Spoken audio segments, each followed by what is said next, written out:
আসসালামু আলাইকুম সুপ্রিয় দর্শক, কেমন আছেন? আজকে হঠাৎ করে সকালবেলা চলে আসলাম একটি নতুন ব্লগ নিয়ে। আপনারা দেখতে পাচ্ছেন মেঘাচ্ছন্নময় আকাশ, সকালবেলাতে বৃষ্টির আভাস,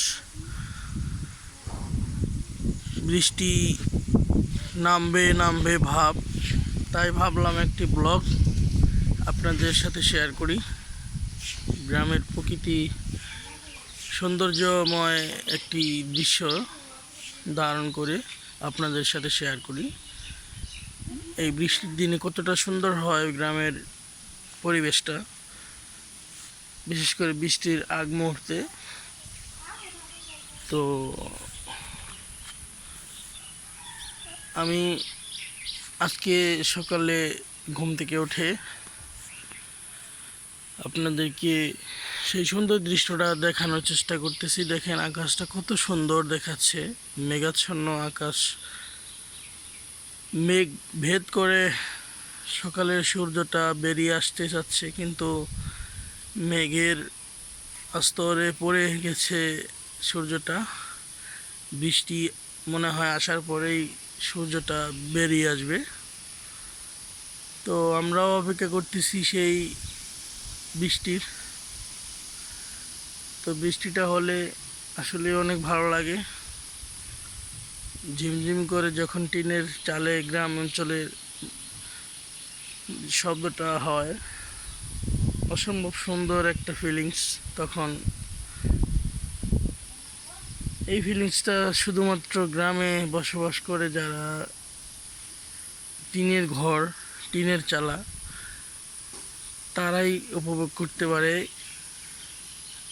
এবং এখন সচরাচর গ্রাম অঞ্চলেও অনেক ইটের ঘর নির্মিত হচ্ছে, যার পরিপ্রেক্ষিতে এই ফিলিংসটা কেউ নিতে পারছে না, এমন অনেক লোক আছে। দেখেন এই যে এখানে একটা বিল্ডিং, পাশাপাশি অনেক বিল্ডিং রয়েছে। এখন শহরের মতো গ্রামেও অনেক ইটের বাড়ি হচ্ছে, আগের মতো নেই টিনের চালা। তো এজন্যই বলতেছি এখন আর গ্রাম গ্রাম নেই, পুরোটাই শহর। তো দেখেন এর মধ্যে আমার হাতে গড়া, আগে দেখিয়েছিলাম, অনেক আগে একটি ব্লগ করেছিলাম, আমার ইউটিউব চ্যানেলে দেখতে পারবেন। তো এই আম বাগান নিয়ে ব্লগ করেছিলাম। আলহামদুলিল্লাহ সেই আম বাগানে এখন আমি পরিপূর্ণতা পাচ্ছে। আমার বাগানে অনেক সুন্দর সুন্দর আম এসেছে ইতিমধ্যে, আপনারা দেখতে পাচ্ছেন। এটা আমার টমেটো গাছ ছিল, আপনাদেরকে দেখিয়েছিলাম। টমেটো আসার অনেক আলহামদুলিল্লাহ ফলন পেয়েছি। মারা যাচ্ছিল, কিন্তু অনেক চেষ্টা করে আলহামদুলিল্লাহ আবার নতুন করে গাছ পুনরায় জীবিত আল্লাহর রহমতে হয়ে আবার ফলন দেওয়ার জন্য প্রস্তুত হচ্ছে। এই দেখেন ফুল এসে গেছে ইতিমধ্যে, এর মানে ফলন হবে আস্তে আস্তে। দেখতে পাচ্ছেন ফুল হয়ে ফুটে গেছে। এর মধ্যে আজকে আপনাদেরকে কিছু দৃশ্য দেখাবো আমার বাগানের। আমি কি কি গাছ রোপণ করেছি। দীর্ঘদিন প্রবাস যাপন করে এসে বাংলাদেশে দীর্ঘদিন ধরে অবস্থান করতেছি, তার পরিপ্রেক্ষিতে দেশে বেকারত্বর জীবনযাপন তাকে ভালো লাগছিল না, বিদায় বাড়ির আঙিনায় কিছু জায়গা ছিল, সেইখানে একটু ছোট পরিসরে একটি বাগান রোপণ করেছিলাম, স্থাপন করেছিলাম। তো সেই বাগানে আজকে তিল তিল করে বড় হয়ে আমার বাগানে গাছগুলোতে ফল এসে গেছে, আপনারা দেখতে পাচ্ছেন। তো এই যে দেখেন কত সুন্দর আম, এটা 12 মাসি আম। এই যে দেখেন আমার বাগানের সুন্দর মরিচ গাছ দেখতে পাচ্ছেন, অসম্ভব সুন্দর ফলন এসেছে আলহামদুলিল্লাহ। কি সুন্দর মরিচ গাছ, অসম্ভব সুন্দর।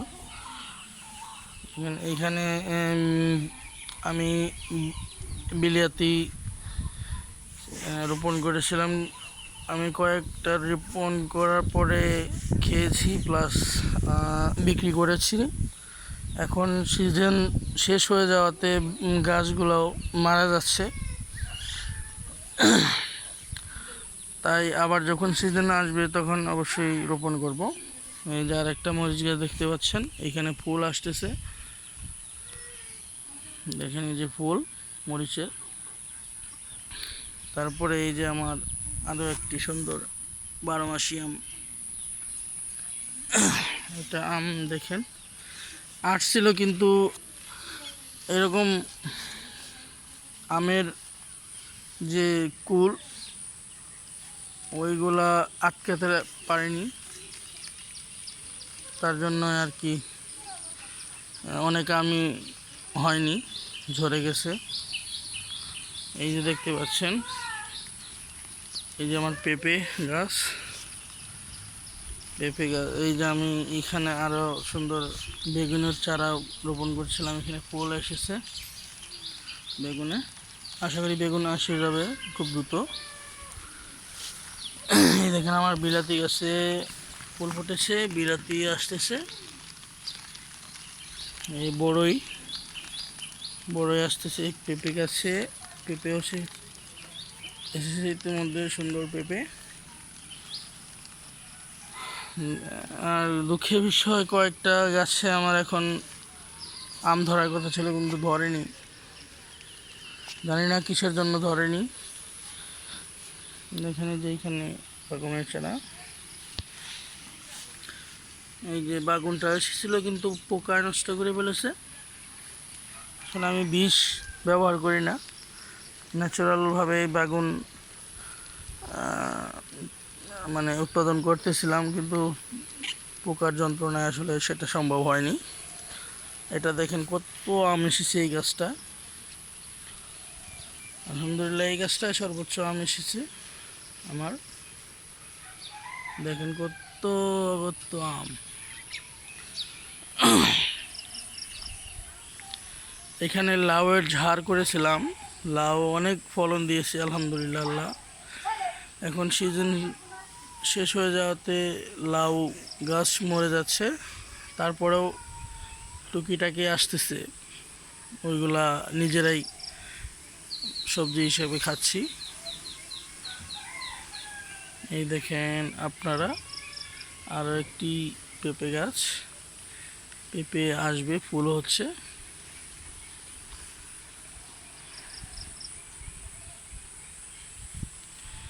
পেঁপে গাছ অনেকগুলো লাগিয়েছিলাম, কিন্তু আসলে পরিচর্যা এভাবে করতে পারিনি।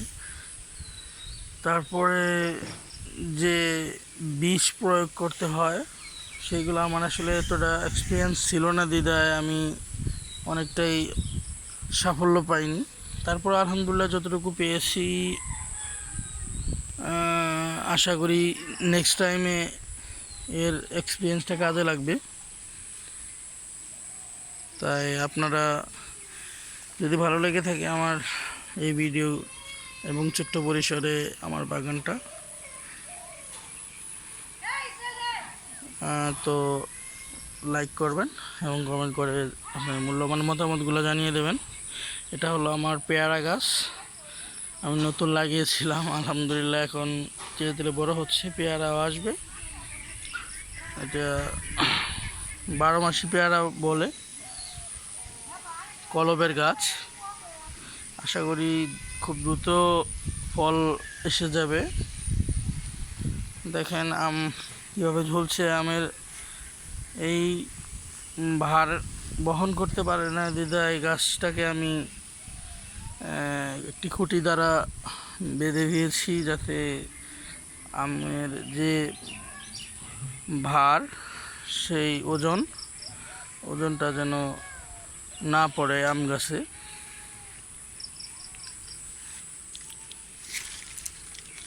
গাছটা হেলে গেছে, এখানে বেঁধে দেওয়া উচিত ছিল আমার, আসলে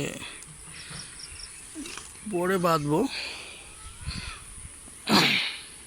দেখেন দর্শক প্রিয় ভাইরা, এটা হলো হাজারি বেগুন।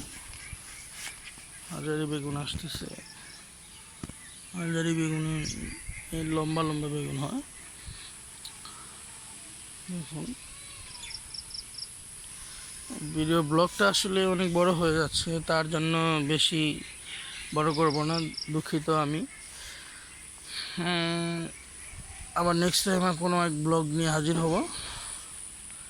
ততদিন পর্যন্ত ভালো থাকবেন এবং আমার জন্য দোয়া করবেন, আমার আম গাছের জন্য দোয়া করবেন। প্রথম পর্যায়ে যতটুকু পেরেছি চেষ্টা করেছি, সাফল্য দেওয়ার মালিক আল্লাহ। যতটুকু দিয়েছে আলহামদুলিল্লাহ, আমি তার জন্য শুকরিয়া।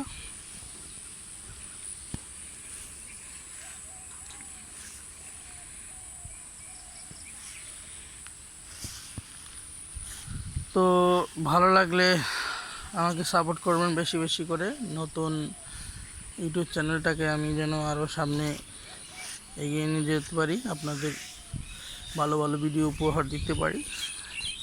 তো সেই কথা ব্যক্ত করে আজকে ভিডিও এখানে শেষ করছি। সবাই ভালো থাকবেন, সুস্থ থাকবেন। আল্লাহ হাফেজ, আসসালামু আলাইকুম।